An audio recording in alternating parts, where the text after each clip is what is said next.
Yeah, boy, Zach.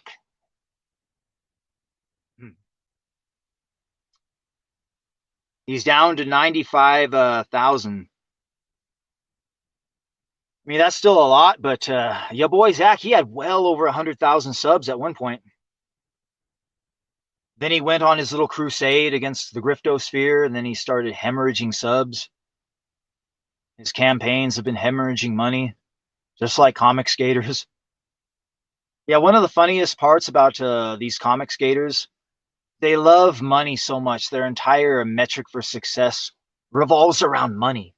And they like to try to rub it in Eric July's face. Hey, look at ISOM 1. It almost made $4 million. I mean, every campaign after that hasn't made that money, so that means you're a failure or whatever. It's like, oh, really, huh? If that's the metric that we're going by, well, look at your fucking campaigns. Just look at your fucking campaigns. Look at your campaigns, John Malin. Greatest writer of all time. Buy myself a participation trophy, John Malin. Look at your fucking campaigns. Every campaign, you're losing money. Just like Eric July. Only difference is, when Eric July loses money, he's still making hundreds of thousands of dollars. Yeah, look at your campaigns, Ethan Van Sciver. I heard he just launched some sort of warts and all, like another reprinting of his old fucking shit. Normally, within the first hour, that shit would have cracked 50,000. I think after a full 24 hours, like he barely fucking cracked 30K. Yeah, if this is the true metric of success, then Comicsgate is doing far, far, far worse than Eric July and his Rippaverse as far as losing money with every campaign. It really fucking is. Yep. But Eric July is supposed to be having his whole company go down or whatever. Like, yeah, I know a lot of his money is tied up into payroll, but when you release projects as regularly as he does, and everyone makes multiple hundreds of thousands of dollars, like eventually you're going to be able to clear payroll. Yeah, if I was Eric July, I'd show off the bank account. Look at how much money I'm making. Look at my bank account. And really flex on them. That's what I do. Cracked and ragdoll, living and a dying, pain ain't no shame to doing what you like. But stepping to me is fucking suicide. Crushing a miss wife, dancing with the devil in the dark.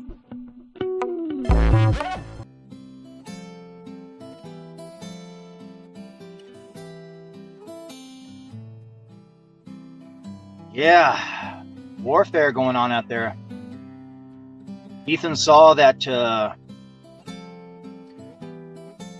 this thing he had going on with the Rippaverse. It was basically going nowhere. It was basically a one-sided war. Just imagine just slamming your head into a brick wall over and over again every day. That's basically what he was doing with these Trashcast shows. So instead, he decided to turn the guns inward. Started fucking picking off more members of the movement, his movement, Comicsgate, going after the chat, Vanessa's channel. Yeah, before that, they came after Leroy. They ran Leroy off the internet first. Then they ran Vanessa off. I think they're down to the third stringer now. They've called it the chit, something like that. Like, I guess because it's like chit chat. Like, why? It's so stupid, the chit. Fuck. But I guess these third stringers are all that's left of the chat. And even then, Ethan and John, they're still going after them. They still crying over all this fucking shit. To your average person with a working brain looking from the outside, they can see just how childish and insecure Ethan, John, and the Kings are acting over this shit. This is only working with the most fucking brain-dead cultists and the ones who sold their fucking souls. The ones who like rely and depend upon Ethan for money, basically.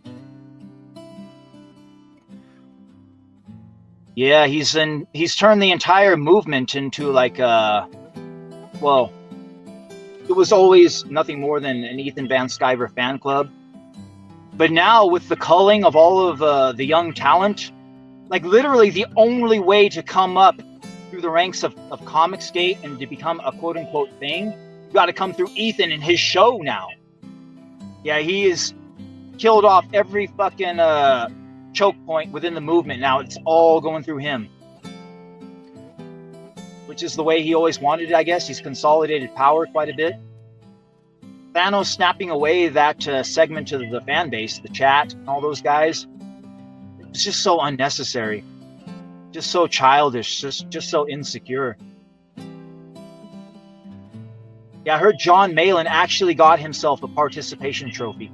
Bought himself a fucking trophy and was streaming about it, showing it off proudly. Zero self-awareness about the whole thing, too. Bitch made. Yeah, it's no wonder why his fucking wife left him. Jesus Christ. Yeah, Comicsgate. 27 failed marriages, 56 late campaigns.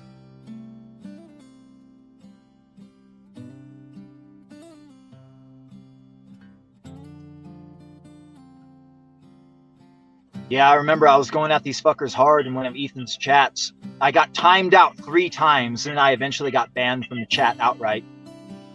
You want to know the comment that finally got me banned? It was, I quote, "If John Malin cried like a little bitch as well as he fucks, I wouldn't be in the least bit surprised if his wife took up whoring as a pastime. LOL."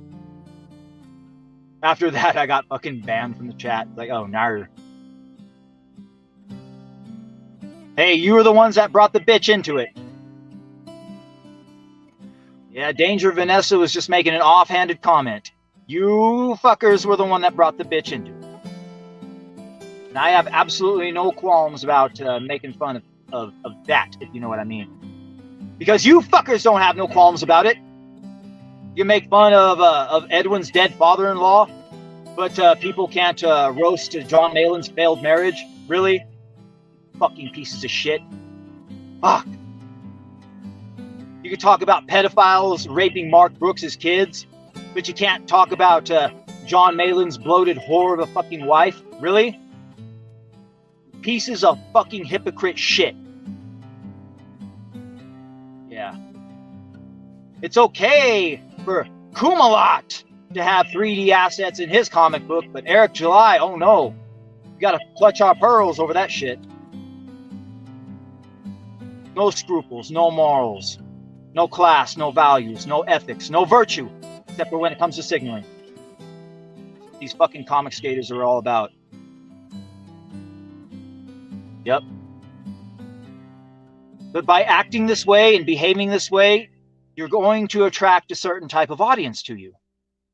You're only going to attract the most lowest vibrational frequency humans, if you know what I mean. Snakes, jackals, traitors, and rabid dogs. Those are what you're going to surround yourself with by acting this way. Yeah, by simple virtue of looking at Ethan's behavior here recently, I guess we can all safely say Andrea is no longer in the picture as far as the internet drama goes. Yeah, we all know Andrea has always been Ethan's conscience. Without her around to keep him in check, we see Ethan's full fucking evil and depravity on display for the world to see. Do you really think Andrea would sit by and sanction Ethan going after a small channel ran by a female and bullying them off the internet for something so trivial? No, it would probably sicken her to her stomach. It really would. But without her around to act as his conscience, now we see Ethan's full fucking evil and depravity on display for the world to see. Yeah, a lot of people think Ethan's all that. Like, is he really though? Just look at what he's got going on in life. He's got a sick, dying wife, an autistic daughter. He's got the fucking jab, so he himself is on a fucking clock. His campaigns are losing money with every fucking... Well, I mean, look at the last one, the warts and all one. Did it ever pass 50,000 yet? If Eric July did the same fucking thing, oh my god, I mean, there would literally be well, there would be at least a couple of trash casts about it. Yeah, they like to hold Eric July to that metric. Look at all of his campaigns. They're making less money each time. Look at your campaigns. They're making less money each time, too. Only difference is, when Eric July is making less money, it's in the terms of, 100,000 here and there.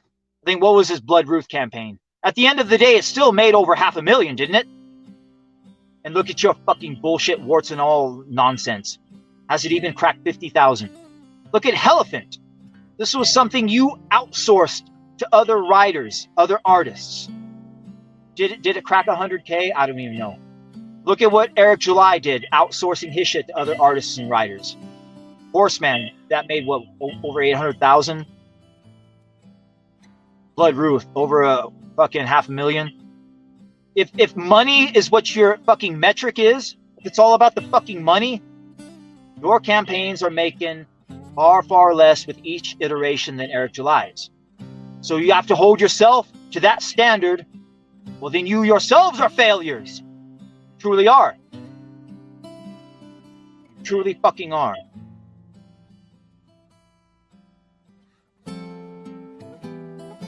Yeah, there's a war going on out there. War in the Griftosphere. Ethan decided to turn the guns inward, go after the CG slums. Yeah, there are certain people out there that know all of the parties involved, but they kind of just sit back and they haven't fucking spoken up. They haven't tried to broker any sort of peace. You know what I mean? There was one such person that has really got my goat, that really pisses me off about all of this. Ever since I read Alpha Core and realized just how much of a fucking hack this guy truly was, it's Chuck fucking Dixon. Chuck fucking Dixon. Box Day, ya boy Zach, Comicsgate, Rippaverse, all of these fucking shitty right-wing comics, what they have in common is one fucking person. Chuck fucking Dixon. He's like the Forrest Gump of shitty fucking comics. He is.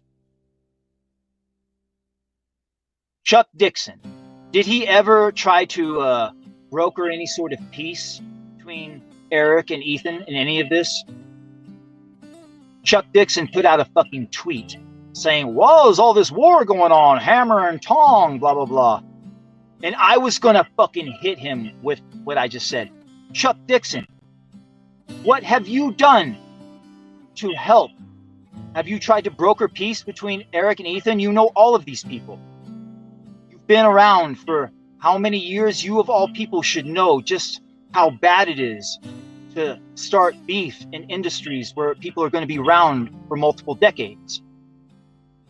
Chuck Dixon, you're not part of the problem. You are the fucking problem.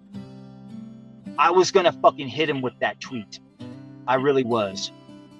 But sometimes with certain people, you can't just simply tell them what to do. You have to trick them into doing what you want them to do.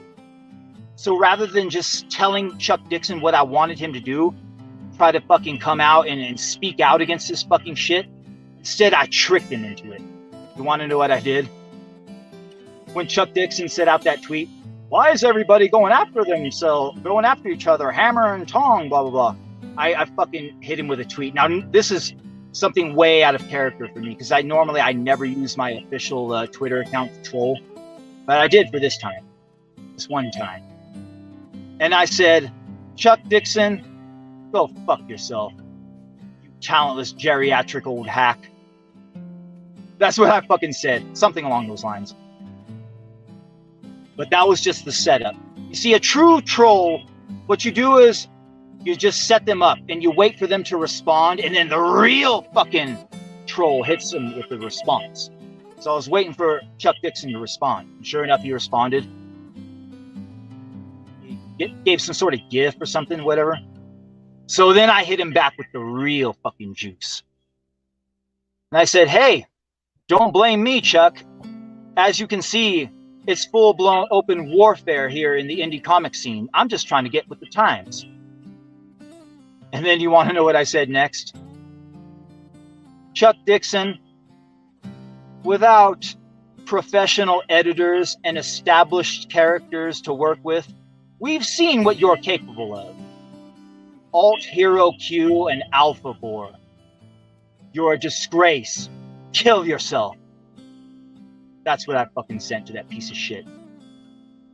It was up there for a good 4 or 5 hours or so until it finally got taken down. Well, Twitter said, oh, you violated our blah, blah, blah. But it was up there long enough for Chuck to fucking see it, and that's what I wanted. And I eventually had to take it down so I could be able to use my account again, you know. But the effect, what I wanted to happen, ended up happening. That last fucking remark I made, I'm sure it fucking really cut his fucking soul. Because sometimes in order to spur somebody to action, you have to take the fucking knife to their soul. And that's what I did.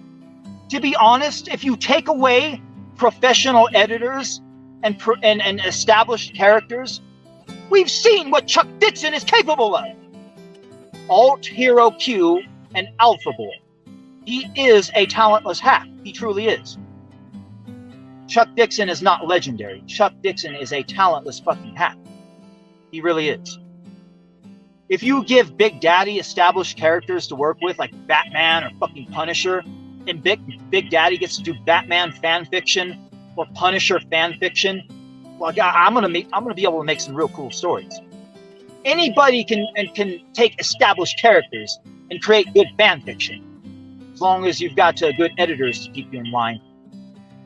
Yeah, we've seen what Chuck Dixon is capable of without professional editors and established characters. Chuck Dixon is a talentless hack. He truly is. Anyway, like I said, sometimes you can't tell somebody to do something outright. You have to trick them into doing what you want them to do. And what I wanted Chuck Dixon to do was to come out and try to broker a peace.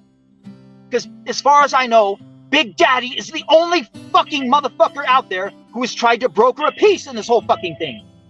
The Grift Wars Peace Accords. It's the only fucking video left on my other channel, where I laid out the blueprint to bring peace to this whole situation. Reciprocation. The power of reciprocity. It all started when Eric July decided he wasn't going to promote Ethan.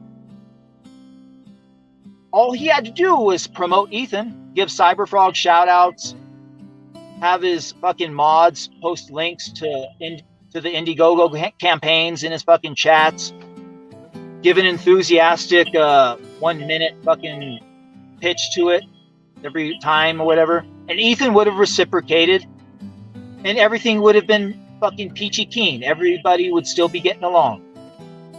No, but Eric July decided he was just going to go into business for himself. He's slowly starting to come around on all that, beginning with the Rip Ascend. But it all begins with reciprocation. You scratch my back, I scratch yours. You promote me, I promote you. Once Ethan saw he wasn't going to get no promotion from Eric, he wasn't going to have access to that audience, well, then Ethan saw he had nothing to lose at that point. And then he decided to turn on Eric. Once he saw he wasn't going to get no clout from him, wasn't going to get no money from him. And thus we come to our Trashcast era. He's trying to walk it all back now, of course. Wage war with the CG slums instead. Like, you literally picked a fight with all of the most hardcore memers and shitlords.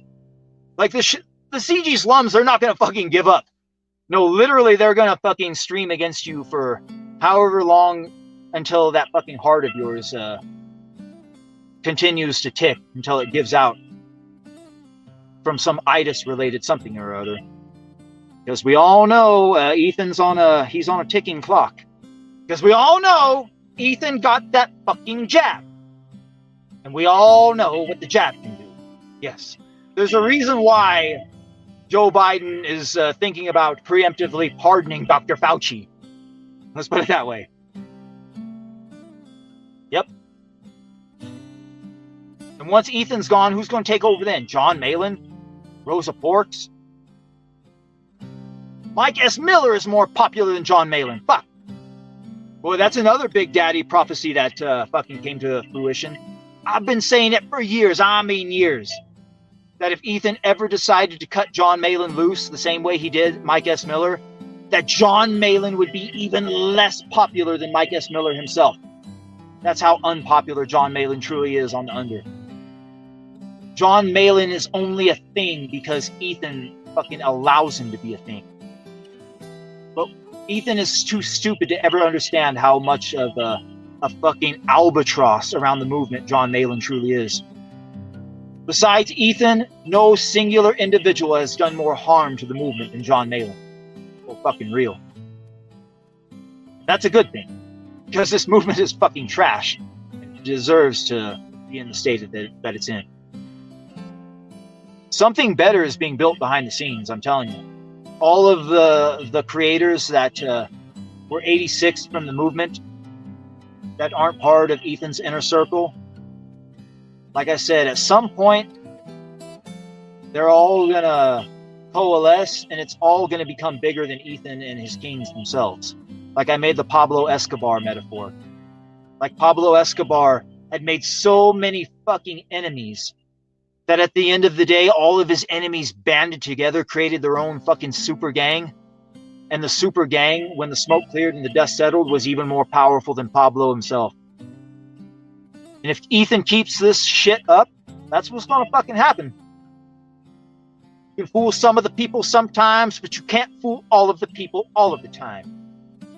And this fucking shit that he's doing, it only works with the most brain-dead cultists, the ones who sold their fucking souls. Anybody with a working brain sees what's going on.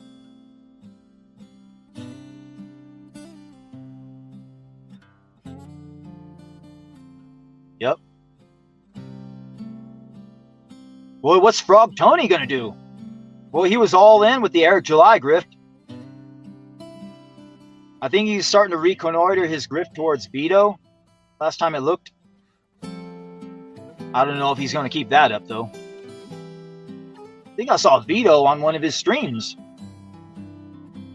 They were making fun of Kumalat and his 3D asset comic book or whatever. Yeah, this is going to be the true litmus test of Comicsgate's character. Eric July was raked over the coals for his 3D assets, but Kumalat is doing the same thing for his Fast and Furious ripoff. We will see if they will hold him to the same standards. We will see. Obviously, they won't.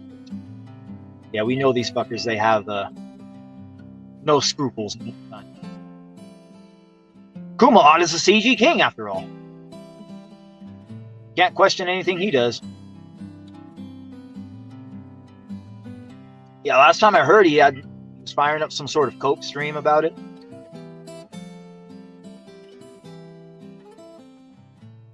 Yeah.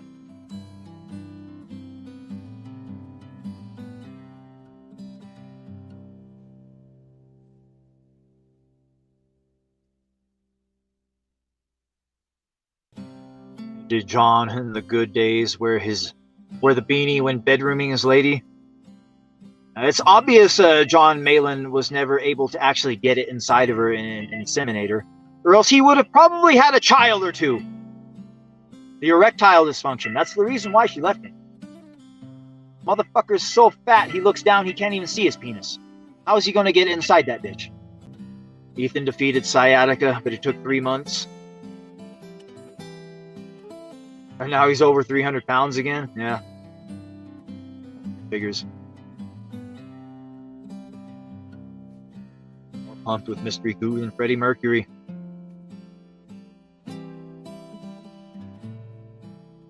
Yeah, I was going through one of my old streams from years ago where I closed it out with Bohemian Rhapsody. I sang it a couple of times. That particular version came out pretty crisp. So I laced it with a beat. Like, all right, this is what I'll play for the halftime show.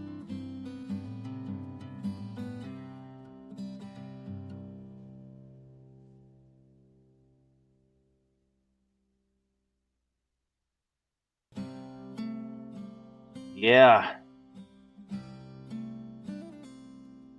Ethan decided to give up his war and focus on the CG slums, is what it seems.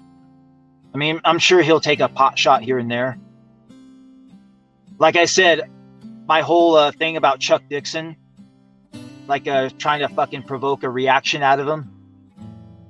Anyway, Chuck Dixon eventually came out and made a fucking video. It was like a 10, 11-minute video where he basically tried to call for peace in this whole Grift Wars shit. And he started out the video with the tweet that I fucking trolled him with too.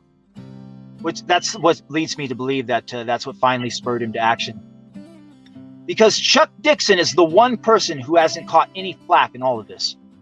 But Big Daddy, I have the balls to troll Chuck Dixon directly to his fucking face. And when I did, he finally fucking acted. He finally put out a video. You want to know what happened afterwards? Ethan and Shane efap the video. And they basically threw Chuck Dixon under the bus. They did. And now Ethan is going to efap the fucking review of Horseman, where he's probably going to just fucking rip it apart and talk about how shitty it is. Because how dare Chuck Dixon come out and speak out against him? Yeah, now Chuck Dixon is in Ethan's crosshairs. Yeah, sometimes that's what happens. But like I said, without Andrea around to act as his conscience, we see Ethan's full depravity and evil on display for the world. Put that in your pipe and smoke it. Oh, fucking real. Smoking fucking freebase with Asian fucking hookers in an Applebee's parking lot. That's how far he's fallen. Fake news! Fake news! It wasn't an Applebee's parking lot. It was a Chili's parking lot. And it wasn't freebase. Contrary to popular belief, it was not crack. No. It was meth. Okay, so he was smoking meth in a Chili's parking lot, whatever.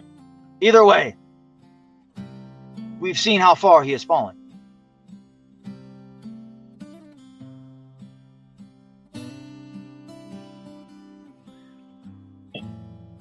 Yeah.